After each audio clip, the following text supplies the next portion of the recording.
Coming up on This Week in Radio Tech, Andy Lowe is here. He's from Western Michigan. He's the engineer for Midwest Communications, and Andy came from the IT world, and now he's doing RF and audio engineering as well. He's got some interesting stories for us, including, the gut-wrenching feeling of turning a radio station off forever. That and some happy stories coming up next on TWiRT. This Week in Radio Tech is brought to you by Broadcasters General Store, with outstanding service, savings, and support. Online at bgs.cc. By Broadcast Bionics, with the Bionics Studio, including talk show control, social media, and visual radio. Broadcast Bionics brings exceptional audience engagement to radio and TV. By Angry Audio. Audio problems disappear when you get angry at angryaudio.com. And by Max Connect Wireless, prioritized high-speed internet service designed for transmitter sites and remote broadcasts. Hey, welcome into This Week in Radio Tech, the show where we're talking about everything from the microphone to that light bulb at the top of the tower right there. I'm Kirk Harnack, your host, and we got a great show today. I'm delightfully excited about our guest today. Our show is brought to you in part by some terrific sponsors. Watch the ads if you would, and please patronize them. At least give them a call, give them an email, check out their website if you would. Hey, maybe even buy their product if it's something that you need. And our show is brought to you in part by my employer, the folks at the Telos Alliance. This is the Telos Alliance studio in Nashville, Tennessee, where I usually do This Week in Radio Tech.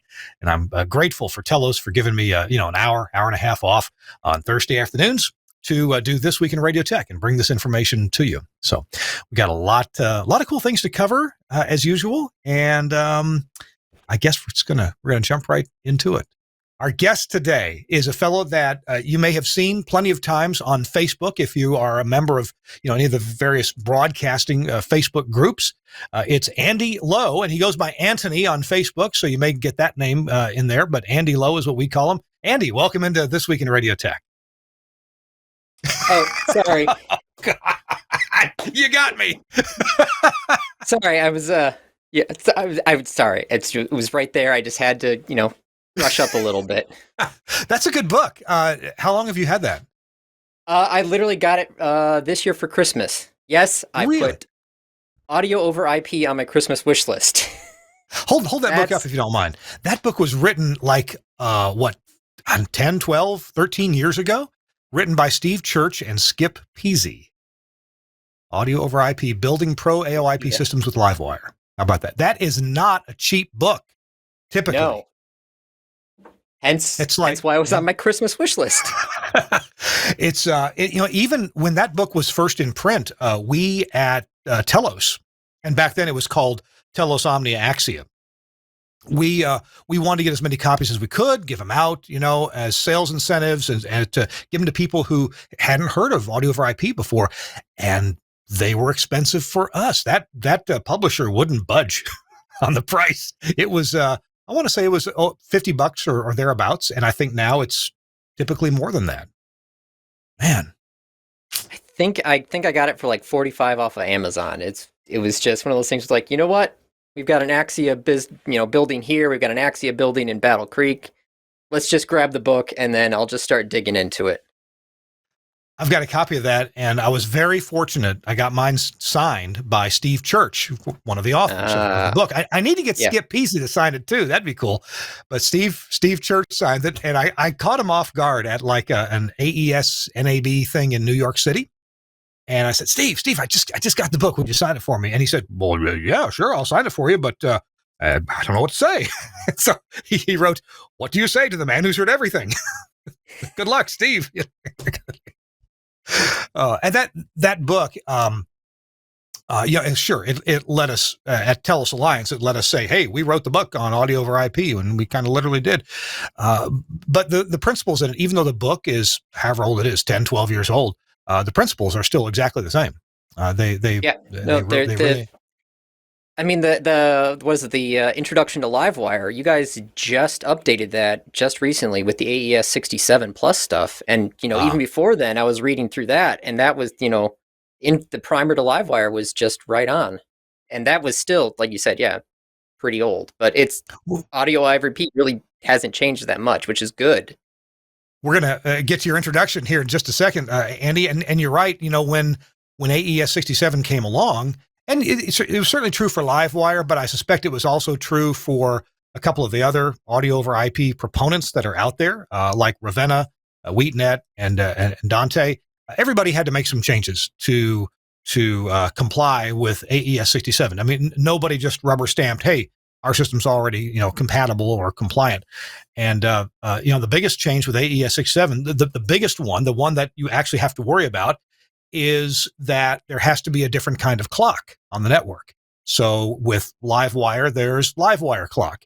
And I guess with the other proponents, there's other kinds of clock, maybe their own proprietary clock. But with AES 67, you have to have PTP clock. And I don't know about the other proponents that are out there. I know that in the world of Livewire, like I've got a node back over here. It can create PTP clock. Now it's what we call arbitrary clock. It's not synchronized to a satellite. So it's not synchronized with somebody else's PTP clock, but its definition of 1 second is perfectly precise enough to be called a PTP clock. So if you're just an island unto yourself and you have a few items that are AES 67, at least in my world, you can just tell your X node, hey, in addition to being Livewire clock, I also want you to have PTP clock. And so when other devices query it for, hey, what PTP time is it?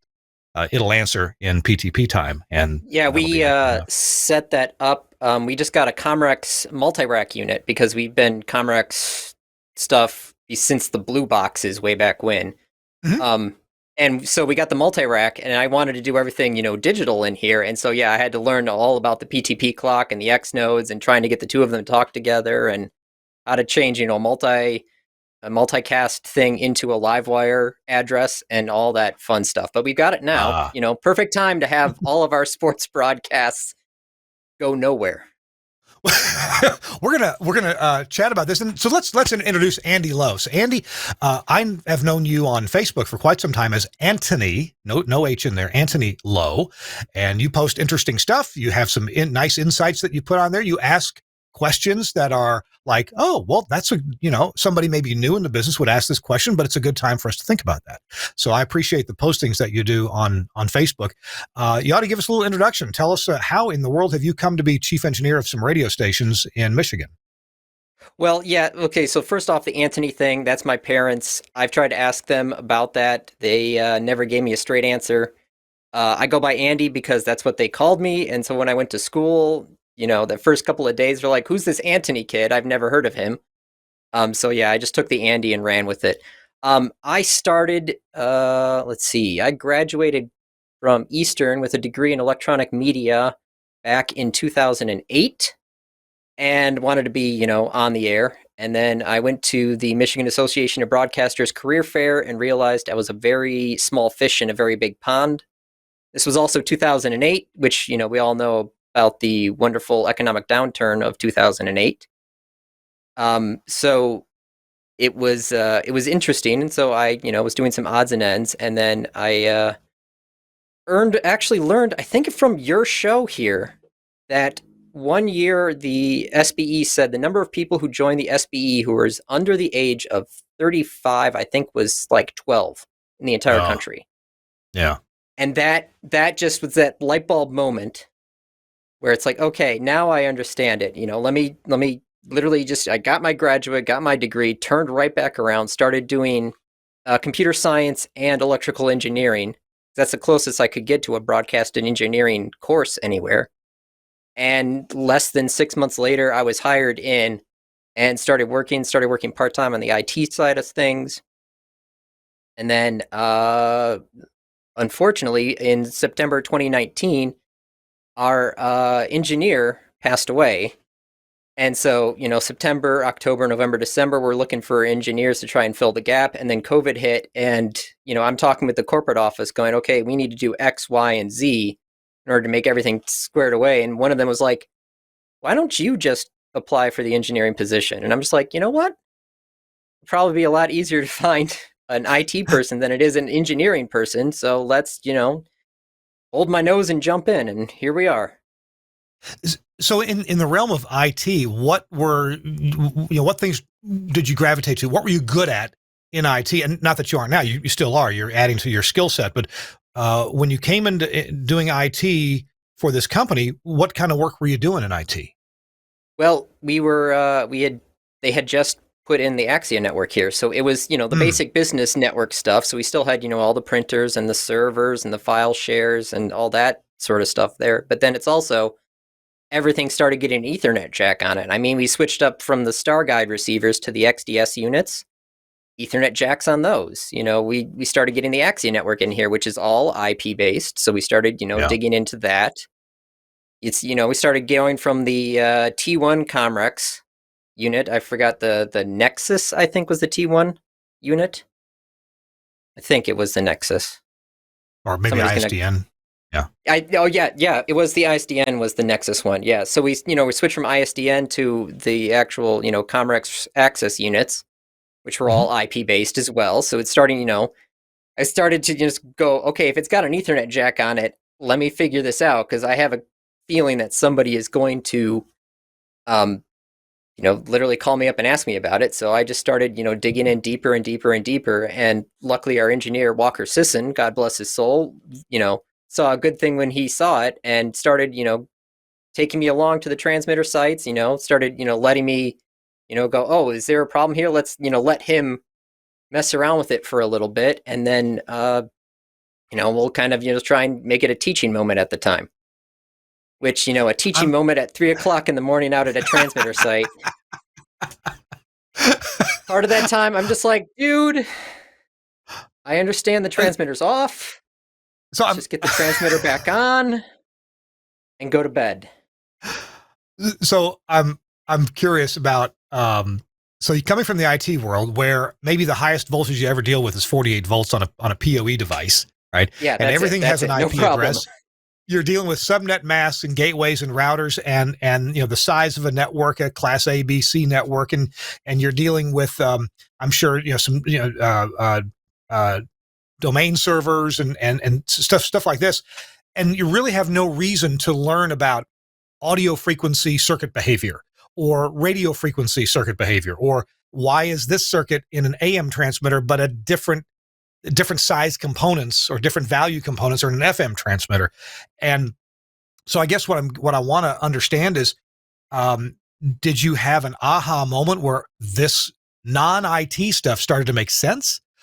Or has it been a painful process all the way through and you're just, oh gosh, I'm trying so hard to learn these ideas? Well, How did that fit my into uh, your model already? my dad was a ham radio guy, Oh, K8JEM. So it was one of those things where I went to Dayton before I even knew how big Dayton was. okay.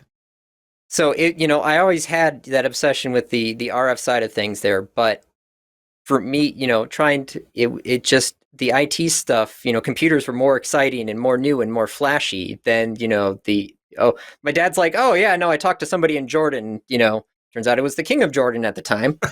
But um yeah, it was, it didn't seem that exciting to me, but the BBS system that we had in the basement, that was new and cool and neat. I mean, I learned my ABCs in an IBM 286, so it was the computer stuff was always more exciting to me than the RF stuff. But I had that base knowledge in there of Okay. learning that stuff there, and then I went and made sure to get my tech license, and then I went and got my general, and then I meant to get my extra this year before the question pool flipped, but that got COVID.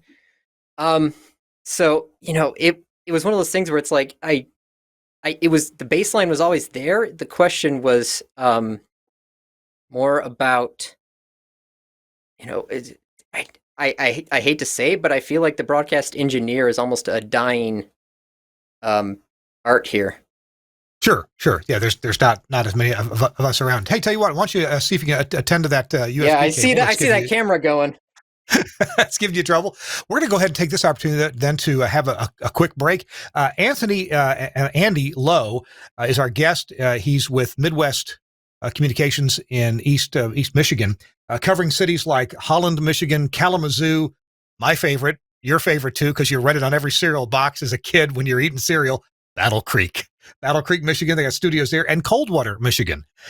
So it's good engineers there in Coldwater. So we're going to be talking to Andy about that. And Andy's actually got some good ideas. He brings some ideas from the organized world of IT into what was initially for him a very disorganized world in RF and studio engineering. So he's got some dramatic stories to tell about that, all coming up, and the story of actually shutting an AM station down for the last time. And that's, I'm sure, that would bring a tear to my eyes. We're going to hear about that. This Week in Radio Tech, our show is brought to you in part by our friends at Broadcast Tools and the ProMix 4. Now, we were talking before the show started, hey, if I was Don Wingett, right, or if you're talking to Don Wingett, he's the founder, the owner of Broadcast Tools, and you say, Don, did you really bring out a mono mixer? Yeah, I did. Did you really think it's going to sell? Yeah, I think it's going to sell. In fact, it is selling. That's the ProMix 4.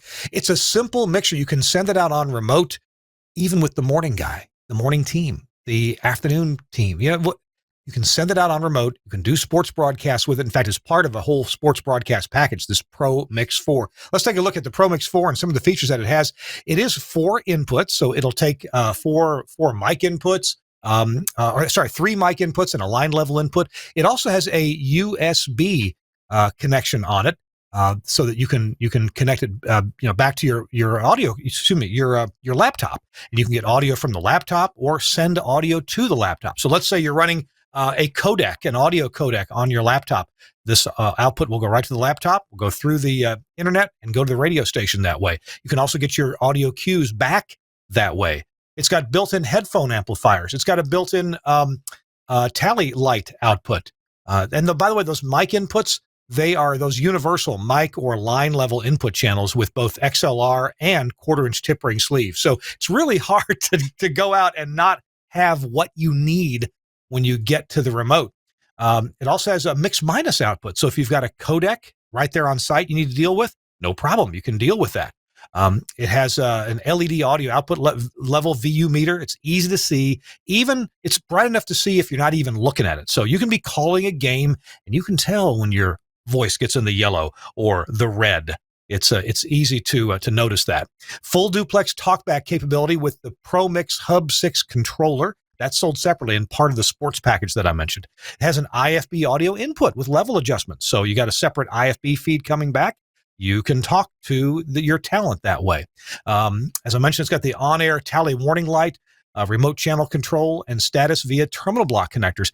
And it can be combined with an additional ProMix 4 or a ProMix 1 when you use that ProMix Hub 6 and standard Cat 5 cables. Plus, it can drive, this is cool, it can drive multiple of the AHR1 Plus headphone systems. This is a versatile console. This needs to be in your remote kit. So you go out on remote, you have a few cables in there for mics, a few mics in there, and this thing is rugged, easy to use. It's got the headphone controls right there in the front. It's got on-off controls right there on top, and the volume for each input right there on top. You can also switch between the USB in and the line in that's on the back. So this is dead nuts, easy to control, and it's a good investment for your broadcast facility. Check it out. Go to Broadcasters General Store. They're the ones who represent the ProMix 4. From Broadcast Tools. You can check out all the gear at Broadcasters General Store. Their website is easy. It's bgs.cc. bgs.cc. And, they're really good at phones. I know I tell you this over and over again, but I've been calling them since, the late 1980s at 352-622-7700.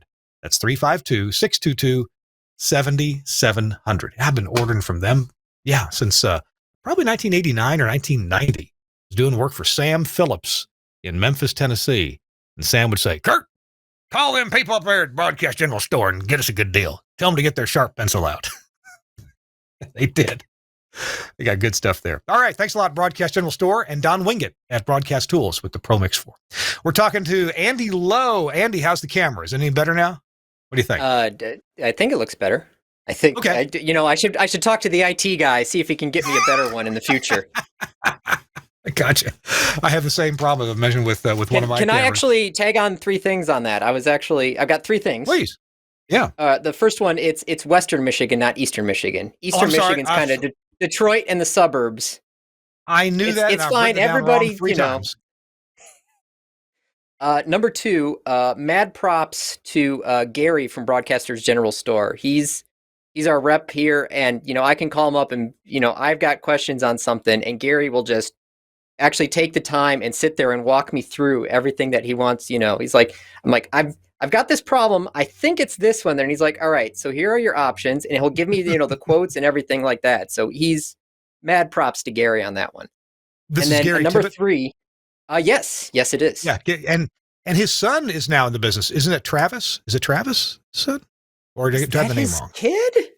I think so. I don't know. I get emails from Travis. I never put 2 and 2 together though. I think they're related.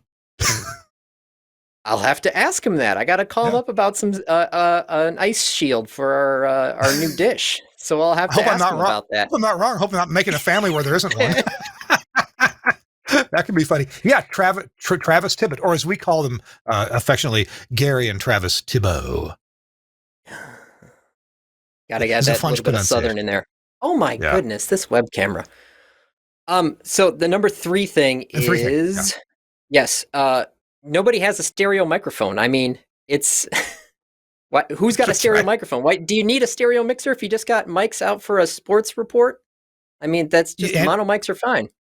Just before the show, we were talking about the movie FM, where they had stereo microphones. They had 2 mics mounted on this yoke affair, and they would move the mics around with them around the studio like this, but there were 2 of them. Or they would turn their heads from side to side. And that had to mess with your head, in stereo. I remember one of the characters on the movie FM, but from 1978. So before you were born, Andy, sorry, but I saw it when I was in high school. Loved the movie. Oh my God, Linda Ronstadt was in it, and it was just great. But the matriarch of the FM station, disc jockey who went by the name of Mother, yeah, it's your mother, and she would go from side to side on those microphones. I'm watching that thinking, oh, that's got to drive people nuts. That's got to be awful. Anyway.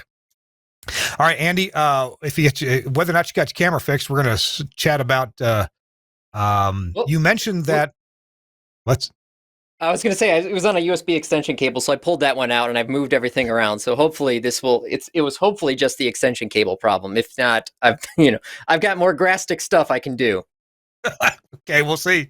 So one of the things we really want to talk about here is coming into a situation where there's no documentation, where things, you're not even sure who cuts the grass at the transmitter site, because you had something very unfortunate happen. You mentioned that the engineer passed away in 2019, right?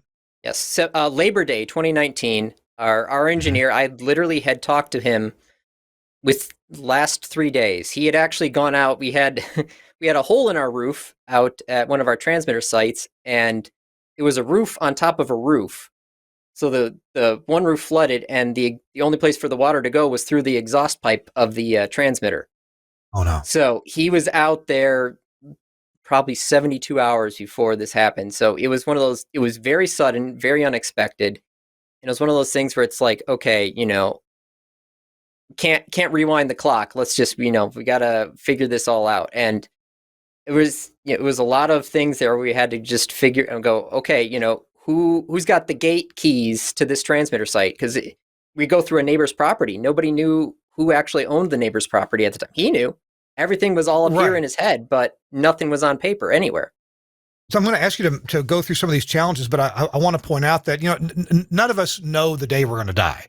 And, of course, it's a sad, tragic thing when that happens.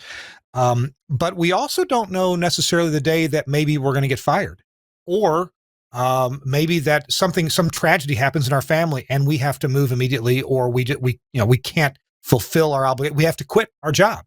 And so, it's really part of our job. No matter what kind of job we have, it's part of our responsibility to have some documentation as to what we're doing or what we've done or where things are. And a lot of times that gets passed down in a tribal fashion, right? From one person to another, or maybe you've got a helper. But a lot of times as engineers, we work alone. One engineer will take care of 1, 2, 3, 4, 5, 10, a dozen radio stations or more. And it can be really, number one, we barely have time to do our job. But number two, if something does happen to us and the stuff isn't known or written down, a lot of time has to be spent by somebody else to find out these things. And maybe some things are not knowable. Maybe they'll never be found out properly to help someone, do their job and carry on. So I just wanted to get that word in that, hey, as a professional and as engineers, we consider ourselves professionals. It is our responsibility to document the things that we do and not just keep it all up here away from everybody else, whether that's intentional or not. It's our responsibility to make it so that if something happens to us, somebody else could come in and with a modicum of intelligence and snooping around can figure out what to do. So, Andy, I'm so sorry to make that soliloquy, but maybe you can carry on from there and some of the challenges that you had. Well, I have that sort of that same mindset where, one of the stations we have here is WKZO. WKZO has been on the air in some form since 1927, and then it was sold to a couple people. But the call sign WKZO, I do believe, has been on the air in Kalamazoo since 1938. It's been a full-timer since 1940.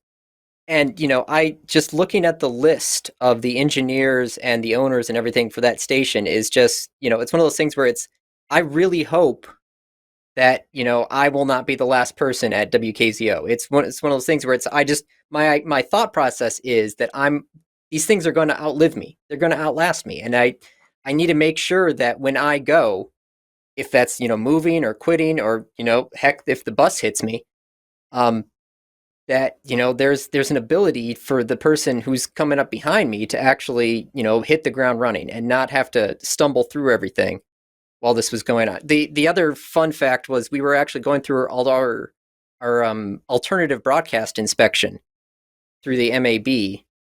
And so we were literally in the middle of that when he passed away. And so it was, not only, trying to figure all the stuff out there, but we had to make sure to get, all of our stuff squared away, our I's dotted and our T's crossed to make sure to get that, the certificate of acceptance or whatever it is for the alternative program. And it's, it's one of those things, to add, not to kind of get ahead of ourselves, but we had one of our chief operator for our Battle Creek and Coldwater stations, was one of those help guys who helped us, kind of pick up the pieces, figure everything out. And I was, talking with him, and he actually just passed away on Boxing Day last year. So it was, I've been going through, luckily, we had talked about this, going, okay, man, we really wish Walker would have done this, or we really wish Walker would have done that. And, I go to his documents. He's got everything marked out for chief operator by year, all the quarterly tower inspections, all the, the stuff for the public file, everything is in this huge Google Drive folder that it was like, I almost need a little map to figure it all out, but at least it's all there. Mm-hmm. So, it's one of those things where it's like, you kind of wish that he would have, given a table of contents, but at least all the documentation is there. And I could, kind of search by, okay, we need to figure out stuff for FAT, need to figure out stuff for WNWN. Okay, I can at least, search it and kind of dig through all the paperwork in there. But, both of them were unexpected. Both of them are definitely tragic. But it was, it was a little bit of a night and day sort of thing there to see the difference between the two of them. You mentioned it was in a Google file folder, and actually this is what I've done for my radio stations. We've got 3 or 4 different corporations owning a total of 18 radio stations, and so I've got a Google Drive folder, and it's not necessarily listed by radio station because some documents cover a bunch of stations. But for example, all of our streaming mount points and logins and that kind of stuff, that's in a spreadsheet. So license keys for different pieces of software that we have, that's in another spreadsheet. I was keeping up with all the IP addresses, and I don't know, maybe I get your thoughts on that. I kind of gave up on documenting what each IP address is because, shoot, you can go look at a piece of gear, it's got a MAC address on almost everything, have the router do a scan, and within 2 minutes, you've got, oh, okay, this is this IP address if you can't find it otherwise. What are some of the things that, who mows the grass at the transmitter site? That would be a good thing to have in somewhere. What's their phone number? How much do they charge? How do you get hold of them? I did something similar that I've got a document actually in my Google Drive for work that, because our normal process is after somebody, moves on, either getting let go or quits or whatever, we transfer their Google documents to, the next person in line or the manager or something like that. And so I literally have a document that says, open if Andy is no more. It's pretty straightforward. And it has everything on there. It's got all the transmitter site locations and GPS and Google Maps. It's got addresses. It's got phone numbers. It's got notes section for saying, okay, neighbors is this guy. Here's his phone number, sort of thing there. So it's kind of, I heaven forbid if something happens to me, but I hopefully I'm going to give, whoever comes behind me a good leg up on things to start, trying to put everything back together again. That's a great idea and commendable for you to do that. It reminded me, isn't there a Star Trek episode where Captain Kirk like has a box or an envelope or something that you're supposed to open if he dies? And I don't know, it's got like the keys to the shuttlecraft or something like that. You see, now the problem is you're bringing up TOS. And the original series. I've always been a TNG fan. I tried doing 9, but that one that didn't work out. Yeah, I'll just throw out all those acronyms. Let me just drop the mic on my cred on all these things here. I think I've seen all the original episodes, but some of those were just, in our pre-show conversation, you mentioned lock combinations because transmitter sites oftentimes have different kinds of locks. I do like the combination locks, and look, nothing's 100% secure. Almost any lock you buy, you can go on YouTube, and in fact, there's a guy called the Lockpicking Lawyer. The Lockpicking Lawyer. Yep, I've got him subscribed, and he'll tell you how to pick almost any lock out there. But hopefully, most thieves don't subscribe to the Lockpicking Lawyer. One thing that our stations have done, could just get the giant 24-inch bolt cutters and just go through that, or they have the hydraulic ones now that are you could just, instead of trying to brute force it, let hydraulics work for you. Locks are for keeping honest people out. We know that. Just make it inconvenient. But one thing that we've done, because neither I nor my business partner in our stations live near any of our stations. I'm a 6-hour drive away. He's in Las Vegas. But we visit often enough, and how bad to fly from Las Vegas, get to the middle of Mississippi and realize I forgot all my transmitter keys. So we have put in, those lock boxes that they put on homes for sale, things like that. We've bolted those to our transmitter site walls and studios. So you can get into any of our buildings if you know the combo for that box, and you can pull out a key. So that's one thing we've done. Look, I realize, it's not 100% security, but then again, nothing really is. And we're getting cameras, at one site after another. We've got cameras at. So what have you done, to help people gain access who would need to? Most of the stuff has been just actually figuring out the keys and actually getting some of the places rekeyed. So it's, all the Kalamazoo transmitter buildings have the same key for all of them. So it's, yes, there's a handful of keys out there, but, I don't have to tell the person, okay, go in the drawer, look for this key here. No, not that key. No, not that key. No, not, okay. Yeah, that's the key right there. It's okay. Look for this key. That should get you into the locks, into the things there. So yes, I realize, having one password for everything and being an IT guy is, slap me on the wrist for that one. But I don't want to carry 12, I've seen those big, huge key rings. I do not want to be one of those guys. I mean, yeah, this is most of the keys in Mississippi. But my business partner, now part of our topic here is organization, and you're going to talk more about that, how you've organized file folders and things on using Google Docs. But for example, there you go. For example, yep. My business partner, Larry, is the master at organization in many ways.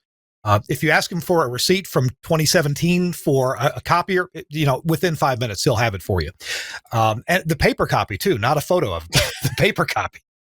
But for example, okay, this key right here that's outfitted, festooned in the American flag. This fit one of our studios, and every copy he had it made with this blank right here, so that he could tell you, hey, the studio key is the one with the American flag. Now, this one right here with the flames, he would say, well, that's for the transmitter site that used to be Hot 95. Hot flames, so there you go, Hot 95. He said, this one right here that says home on it, that's the apartment key. That's the station apartment. See, so you can get these keys. And here's one with an eagle on it. I forget which studio this is for. This is for one of the one of the studios. I'm looking here. Oh yeah, this one was all very happy looking. I think this one was for a studio in Greenville, Mississippi. It was just all happy looking and kind of funky. Oh wait a minute. Well, no. It was this one right here. See, now I'm getting them confused. Got the happy face because this key with the happy face reminded Larry of the gentleman from whom we bought the radio station and the building. So, yeah, he's always happy. He's always happy. So I'm gonna. And now, once he had our money, he was very happy. So anyway. See, there's all kinds of ways to remember and organize stuff. Why don't you spend a second and tell us about your organization scheme there? You mentioned folders and Google Docs and stuff.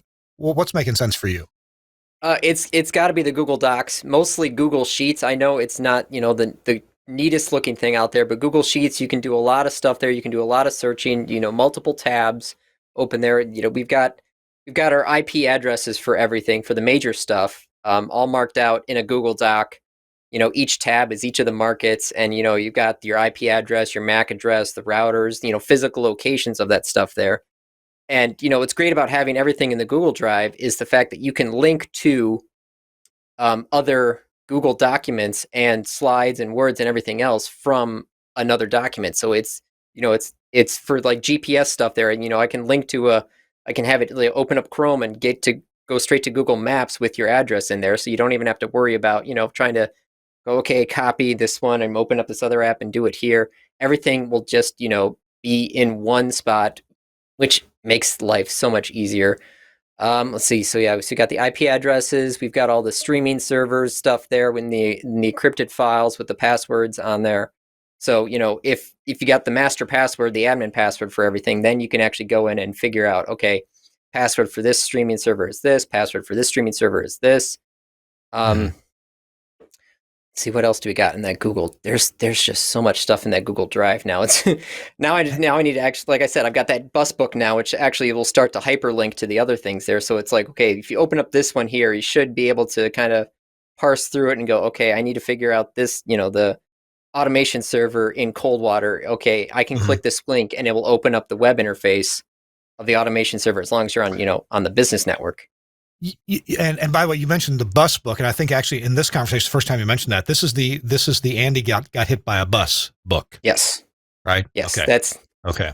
I was going to label it the beer book, but that one probably would have been confusing to somebody. So I just decided to go for the bus instead rather than the beer truck. Suncast in the chat here asks a great question. Suncast is our producer, by the way. He asks a great question, and he's in IT. I mean, he gets a lot of this stuff. He asks, how do you handle two-factor authentication in the places where you may be using it? The Google Authenticator app is what we use for all of our two-factor authentication stuff there. Okay. So more than one person could run that app. Yeah? Yeah. Okay. Okay. Most of the stuff there, there's no, actually some of our stuff there's no actual owner anymore for some of our Google Docs. Google started just recently having, I think they call them shared drives. I'll have to look that one up. I think it's called shared drives, where you can actually have a team of people and the team is the owner of the document. It's not a single person anymore. So we don't have to worry about accidentally deleting somebody. And then all of a sudden, the Google Doc disappears. This thing, the team will have it. So if we let somebody go, it's like, okay, the engineering group itself is the owner of the document. So unless we delete the whole group, then, we don't have to worry about, okay, who's got the ownership rights, who's got, read rights, who's got all that stuff there. And so then, everybody with their Google accounts just logs into that one spot, and then everybody can go to the Google Drive and pick out what they need to find. So these shared folders sounds like a benefit maybe only available to people who pay for Google Docs? Yeah, I think this is, yes, it's the Google G Suite Enterprise Edition, which is what we have here for work. So yeah, personal level, I don't know how you would do that. You might just have to create a fictitious person maybe. And, make them the owner, and then just, make sure somebody, emails from that account so they don't accidentally, Google doesn't kill it for being inactive. First name Midwest, last name Communications. Yeah, I hear you. Okay. Oh my gosh. Okay, just an aside on this one. Microsoft Office requires an email address for the licensing keys now. Mm-hmm. And so there's a user on there that's Microsoft first name, last name sucks on our account just for.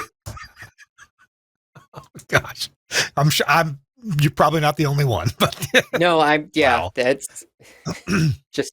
So, and we're talking to Andy Lowe. Andy Lowe is an IT guy turned engineer in Western Michigan, in towns like Holland and Kalamazoo, Battle Creek, Coldwater. Andy's going to have a couple of interesting stories about Battle Creek and some of the aromas available in Battle Creek. They might make you hungry. And we're also going to be talking about this idea for using Google Forms, that when you select your transmitter site, a lot of data gets filled in because, there's paperwork you're supposed to do, you're supposed to keep up with. And he's got a good idea on making that happen. And we're going to probably close things out with the wisdom teeth story. That's going to be coming the wisdom teeth story. You don't want to miss it. This Week in Radio Tech is brought to you in part by my friends at Broadcast Bionics, full of great ideas. Let's hear from them. We'll be right back.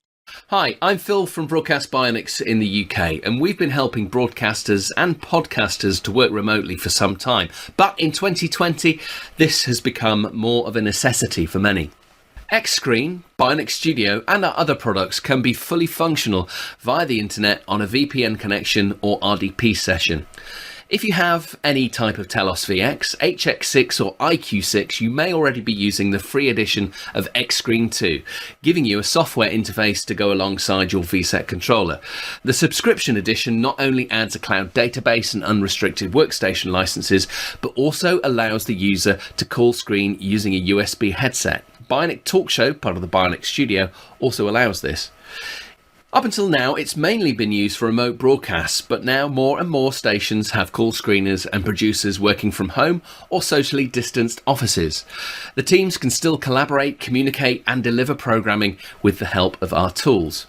Many routers will have a VPN option. Your local IT specialist can help with this. Using a VPN, our workstation client software can be run on a home PC or laptop as if it was running on a machine at the studio. With Remote Desktop, the software still runs on a PC at the station. Simple port forwarding on your router may be all that's required to then control that PC and deliver the headset audio from another device using RDP, which is available as part of Windows. For technical help, our support team are on hand. You can email them on support@bionics.co.uk.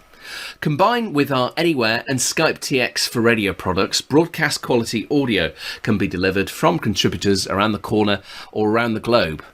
They can even instant message with the shared chat windows and see the now playing information from within the Anywhere remote web interface.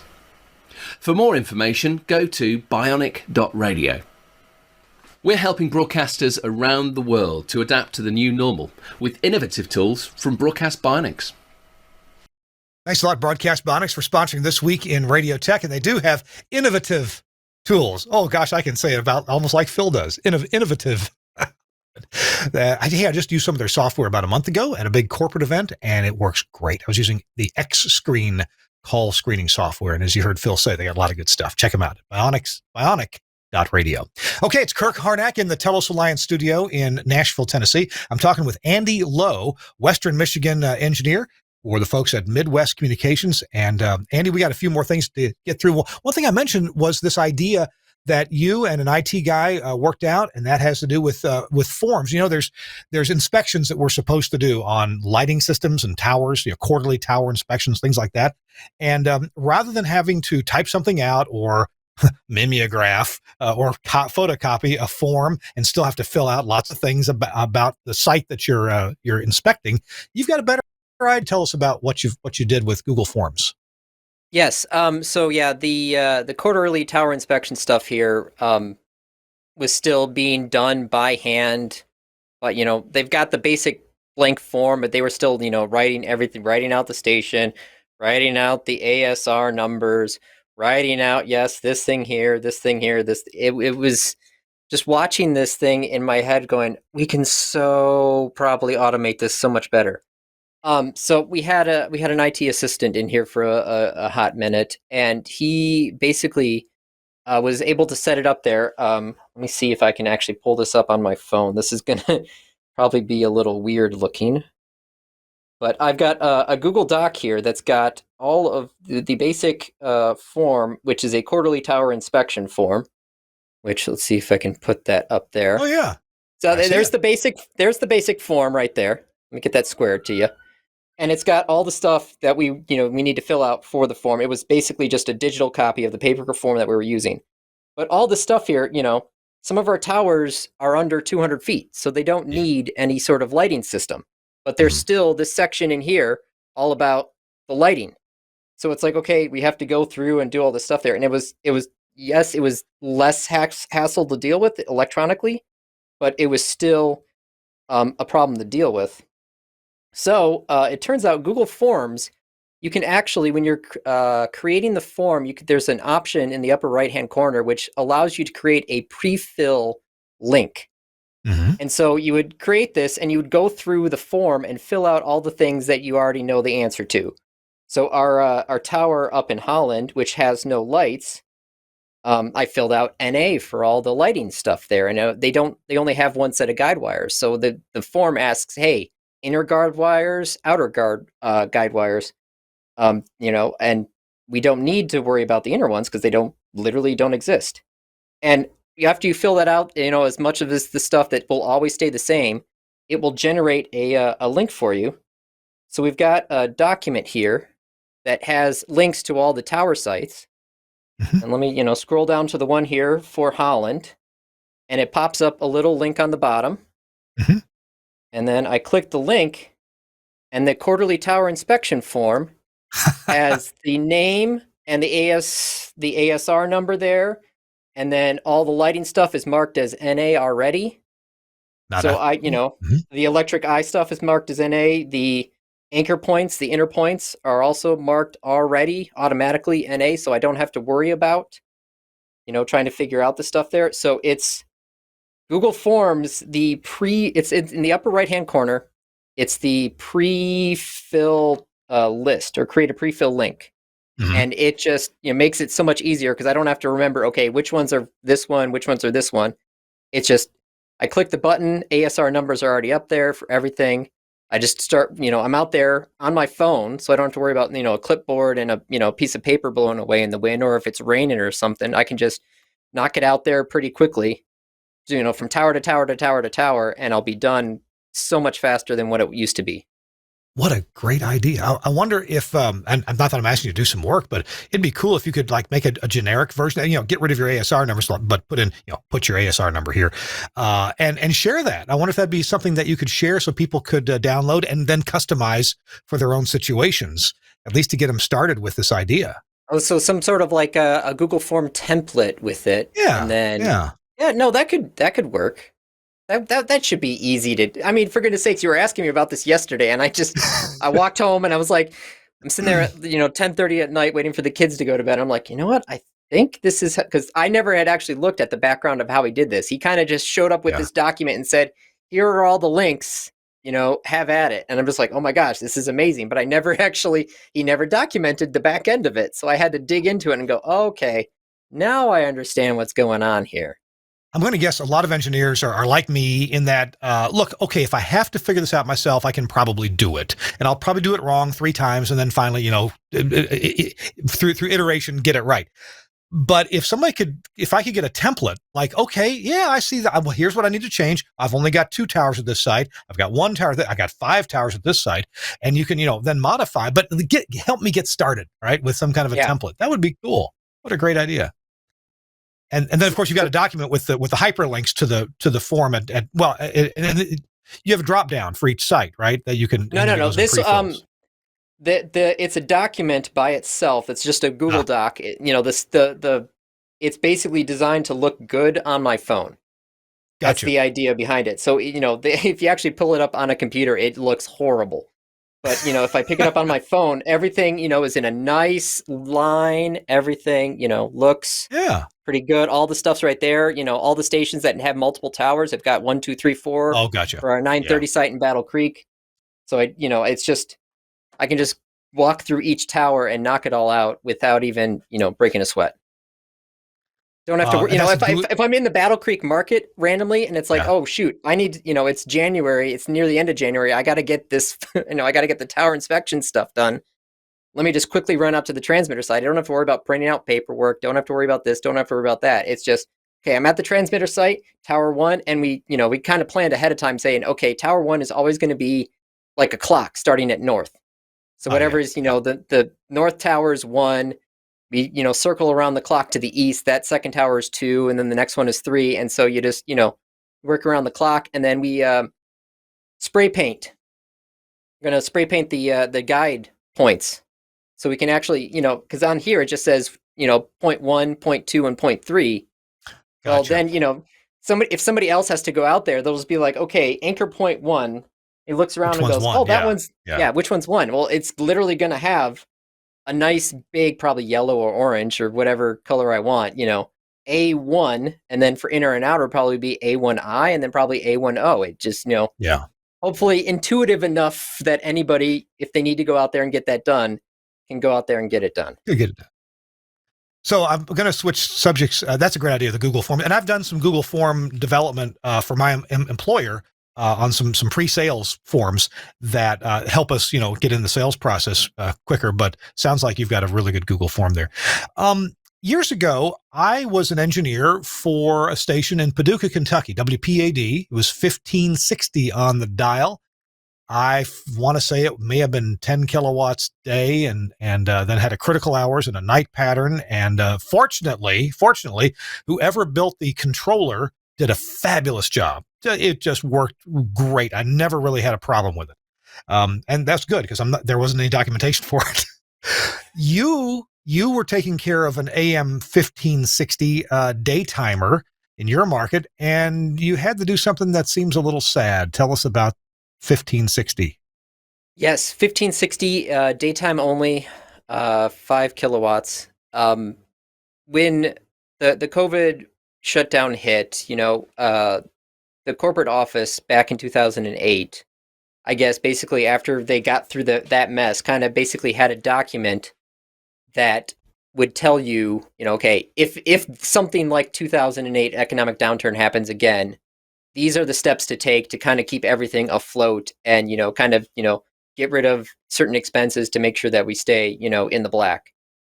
And one of those things in there was talking about getting rid of some of the stations if it came to that. And one of the things there was it's a daytimer only AM. It's one of those things. It's like that just, it wasn't, it wasn't in the ratings really all that much. It wasn't doing anything. And it's, it was a power rock too. So it was just sucking up energy left and right.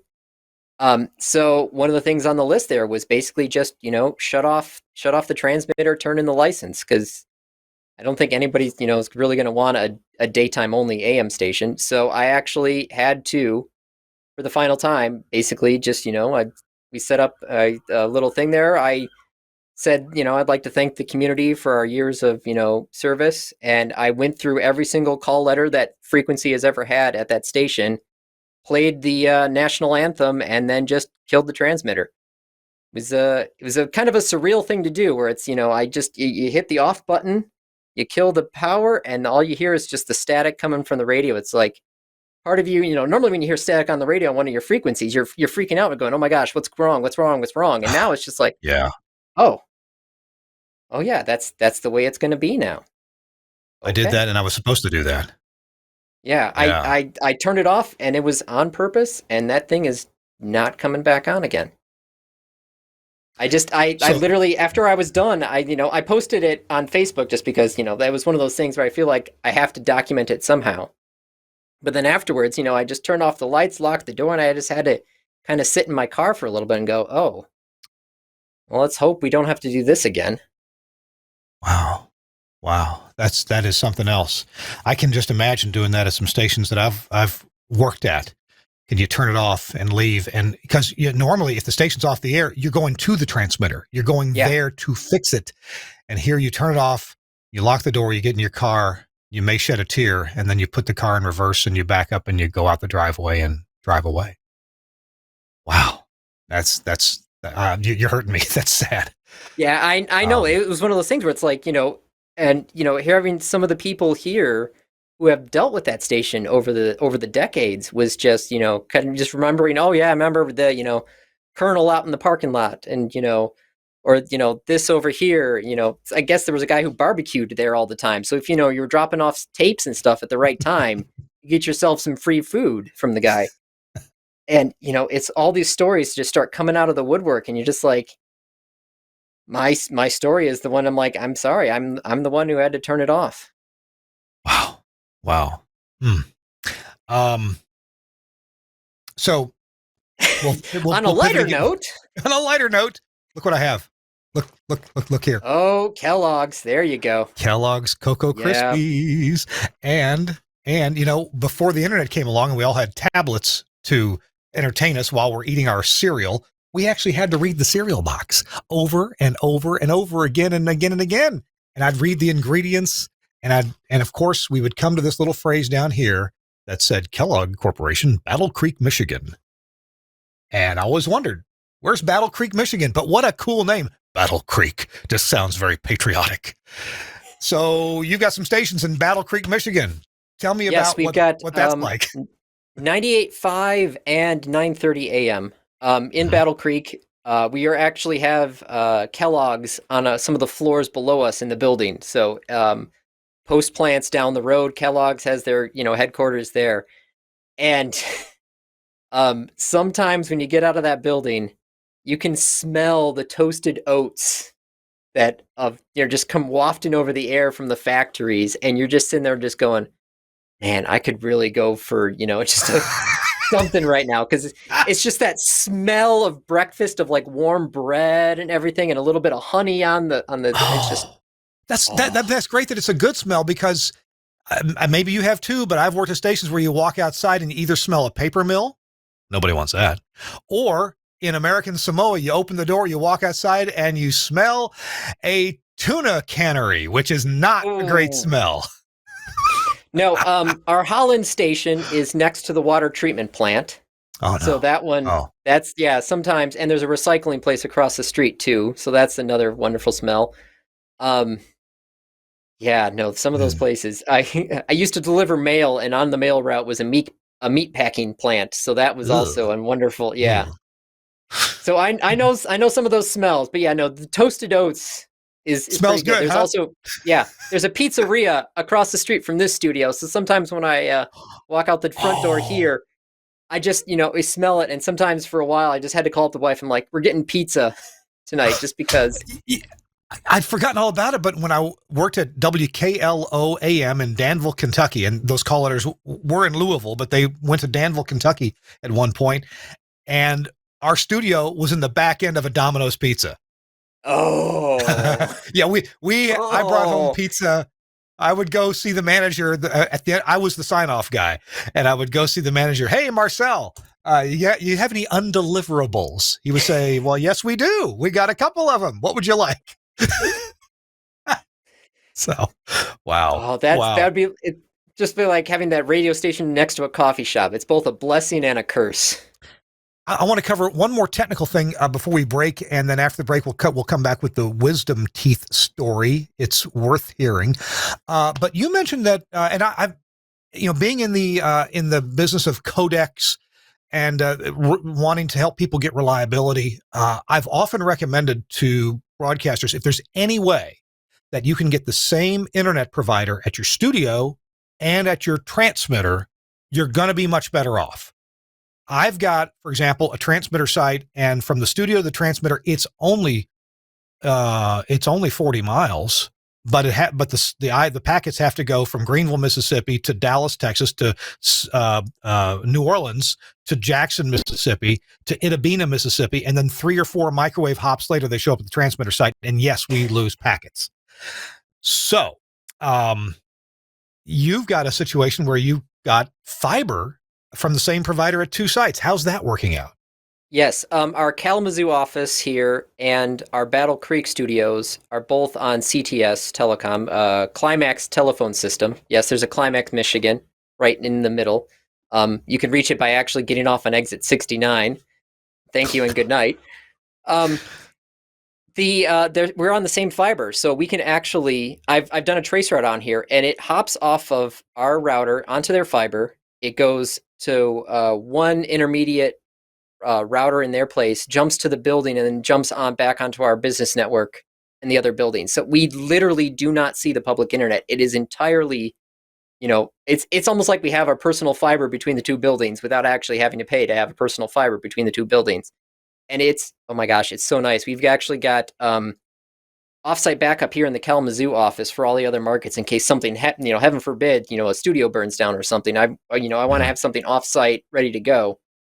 And in case something happens to Kalamazoo, okay, what am I going to do for an offsite backup? Well, I've got a mirror of the network storage over in Battle Creek. And so the idea would be, okay, every couple of days, copy everything from the Kalamazoo backup over to the Battle Creek one.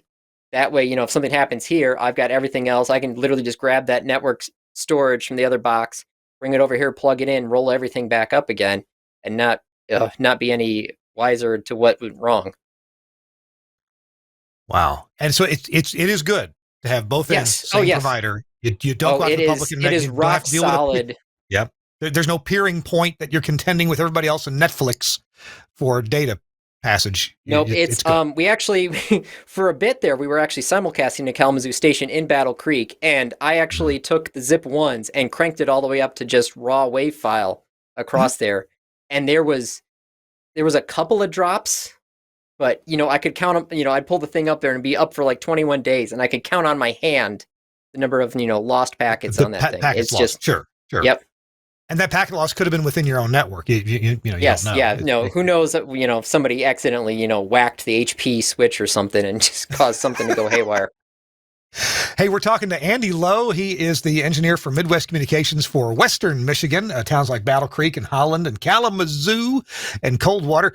We got one story left when we come back from this break. And I'm going to let Andy choose. I mentioned the wisdom teeth story, but there's also a story where everybody at the TV station was, let's say, not quite sober.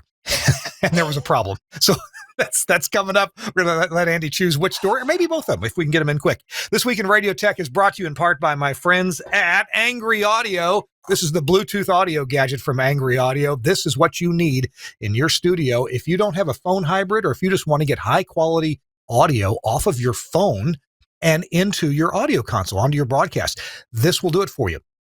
If you've got a studio where you just occasionally put a caller on the air and you really can't justify a phone line and a phone hybrid or maybe even a talk show system, this will do it for you. The Bluetooth audio gadget from angryaudio.com. This gadget will let you easily pair it up with your phone. There's a spring-loaded switch here. It puts in the pairing mode. And you can have different people pair their phone with this, different disc jockeys, different announcers that may cycle through, or put this in your own podcast studio at home or your own home studio. That way you can get a caller on the air quickly and easily. On the back, it's got gazintas and gazoutas for analog and for AES EBU audio, so it hook right up to your console. Even if it's, whether it's a Mackie mixer or whether it's something more broadcast professional, it'll hook right up to it. Power supply is built in. It's not a wall wart. It plugs into 110 volts. And it also will automatically switch to a high quality mode if you're just playing some music off of your phone and playing it into the audio console. Let's say you got a high quality, you got an audio file that you really want to play, and it's not in your automation system. It's maybe not even on your computer, but it's on your phone. Or maybe you did an interview on your phone and the audio file is stored there. Well, you can just play it straight from your phone through Bluetooth into the Bluetooth audio gadget from Angry Audio. Check it out at angryaudio.com. You can also get all of your Studio Hub supplies from Angry Audio. They bought the company. They got all the jigs and all the manufacturing, and they still make the same high-quality Studio Hub Plus products that Studio Hub got famous for. So check them out. And if you're buying adapters for RJ45 to whatever kind of connector, insist on Studio Hub. It's worth it. And you know what? It's probably the same price nowadays, too. Our show This Week in Radio Tech is also brought to you by our friends at Max Connect Wireless. We'll be right back after this. I'm Gary Morrill, Midwest Regional Director of Engineering for Alpha Media. When I first spoke with Josh Bone about Max Connect, he told me they'd work great for remote transmitter sites where connectivity was a challenge. And he's absolutely right. We even have sites where we're using this as a backup to our STL using MaxConnect's dual carrier option, and it works perfectly. We also have times where we need to be able to get out to a venue where it's kind of challenging because everybody and his brother is trying to stream video at the same time, like at a big sporting event. And you know what? Our data gets through every time because it's prioritized packet data. It works for us. It'll work for you. Max Connect. Check it out. Hey, look, I've got one too. I've got a Max Connect modem right here. And it's not about the 4G LTE modem. It's about the SIM cards that are inside, because Max Connect Wireless is its own APN. It's its own carrier, if you will, that gets prioritized service over all the other data except for first responders. So you get your own prioritized data with Max Connect Wireless. Check it out on the web at maxconnectwireless.com. All right, we're about to wrap up our show. Yeah, there it is. And by the way, you have your choice of carriers too. If you like AT&T, T-Mobile, Verizon, you got your choice of carriers there. All right, we're talking to Andy Lowe. Andy is the chief engineer for the Midwest Communication Stations in Western Michigan. Andy, maybe we only have time for one story. Which one would you like to tell? I always go with the wisdom tooth story. It's one of my go-to things there, because it's one of those things where you can plan and you can do everything, but I hate to say it, sometimes you just cannot fix stupid. It's just you can do whichever you can, but you can't fix stupid. So I was going to get my wisdom teeth taken out. I decided, of course, to do it on a Friday. So of course, I just can take the one day off and then not have to worry about recovering. Trying to make the most of my weekend. Hey, Friday's the day for wisdom teeth and vasectomies. Both of those. That way, you've got the weekend to recover. I'm telling you. Sorry. Go ahead. Thank you and good night. So Thursday, I go and I set up everything up and I say, okay, if there's any problems, I'm going to be literally unconscious. You will not be able to get a hold of me if anything goes wrong. So contact the corporate guys. Here's their phone number. Here's the email. Here's everything else. Before I left, I got an email from one of the DJs who says, like, hey, this email looks a little fishy. And I open it up, and of course, yeah, it's a download fishy email. No problem. I mark it as spam. Go on my day. I go get my wisdom teeth taken out. I wake up, and my phone has blown up entirely. Emails, text messages, voicemails, everything. Missed calls, the whole 9 yards. Turns out, while I was unconscious, the general manager, lovely gentleman, happily retired, probably fishing right now, was going through there, and he had put out for hiring a new salesperson. So he was looking for resumes, and of course, this phishing email had the subject line resume on there. So he had gone into the Gmail spam folder and pulled it out of there, opened up the email. Gmail at the top said, hey, I don't trust this email. Are you sure you want to do this? And then there was a Word document attached to it. And he downloaded the Word document, which Gmail once again said, are you sure you want to download this document? I mean, this is, But he said yes. So then he opened the Word document, and Windows then said, hey, are you sure you want to do this? This came from the internet. We're not sure about this one. And then Office itself said, hey, we've disabled macros on this Word document. So, the document said, please enable macros. This file has been encrypted for something and something. So he went and enabled macros and then released a ransomware on our business network there. And since he was the general manager, had access to all the shared drives in there. So it went through his computer, encrypted everything, then started going after the network. And I think his computer was acting up. So rather than, tell anybody that his computer was acting up, I think I remember correctly, he went for a walk. And then our front desk person, the chief operator, was having issues accessing some of the network stuff there. So he, of course, for my email said, okay, contact the corporate guy. So they call up on the phone and pretty quickly can realize that, there's literally ransomware going through our network right now. So he literally tells him, go into the office and literally pull the Ethernet cord out of the desktop computer, try and, stop this thing as much as it can. And so, I get up, I'm still loopy from being completely knocked out, and he calls me up and he's like, please tell me you have a backup. And I'm like, yes, it's on the old domain controller. It's separate from the network. It's a daily backup, 9 p.m. And he's like, okay, I'm just going to disable that one because he got it on the net. He was able to remote in, get to the network, disabled the backup for that day. It hadn't been attacked yet, which was good. Mm-hmm. And he basically just sent everybody home, and he's like, are you awake enough? And I'm just like, no. I mean, I literally 5 minutes.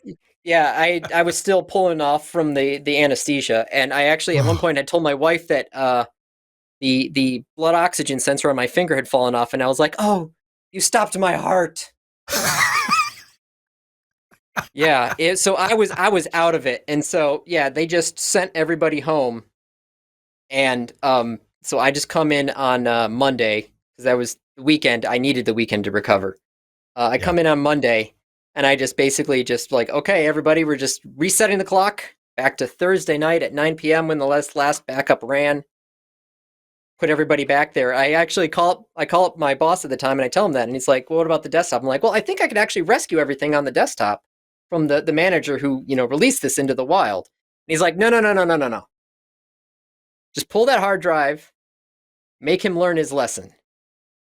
And I'm like, okay. So yeah, no, I just pulled the hard drive, put a brand new, clean Windows install in there, pulled everything back up again. And he's like, well, what about my files? And I'm like, I don't know what to tell you. They're gone. Never had a problem with him in that market the rest of the time. Sure. But yeah, no, it's those times where you can plan all you want. You got your daily backups and everything else there. But, of course, that one time where I am literally unconscious, cannot be talked to by anyone, is when somebody releases ransomware on our network. Wow. Yeah, I'm sure we all have stories. I know I do too. And there was another story about you in a TV station, and we just don't have time to get to. So that means we get to have you back sometime. Woo! Yeah. I'd like to say hi to future Andy, who's probably listening to this episode in like 3 years while driving to another market. Hello, and keep your eyes on the road. Hello, future Andy. Okay, that's right. Keep your eyes on the road. Andy Lowe, thank you for being our guest on the show. You've provided a bunch of laughs and some good learning about organization and, important lessons about what to do to be responsible with the things that you know in your job that somebody else may very well need to know, because none of us lives forever. None of us has the same job forever. So it's important to pass that information along, make it available. And it doesn't hurt to think about it. It's one of those things where it's like, you can just sit here. There was the MAB show 2 years ago, I do believe. There was a panel discussion about the transmitter building up in Cadillac that burned down. It was one of those things where it's like, I'm listening to them, but in my head, I'm just thinking, okay, if my building had burned down, what would we do? How would we handle this? And it doesn't cost you anything to just have those thought processes. I mean, you have, the military has their war games and trainings all the time. It's just one of those things where you don't have to wait for an emergency to happen to plan for an emergency. Yeah. If I can leave you with that bit of wisdom right there, let's do it that way. Good deal. Good wisdom. Good to have. Andy, thank you for joining us. I really appreciate you being here. Thanks. Good luck to you. Thank you. All right. Fun. So this week in Radio Tech, Andy Lowe from Western Michigan, from Midwest Communications, has been our guest. I want to thank Andy, and I want to thank Suncast for producing today's show. Also, Andrew Zarian, the founder of the GFQ Network, home to lots of great podcasts.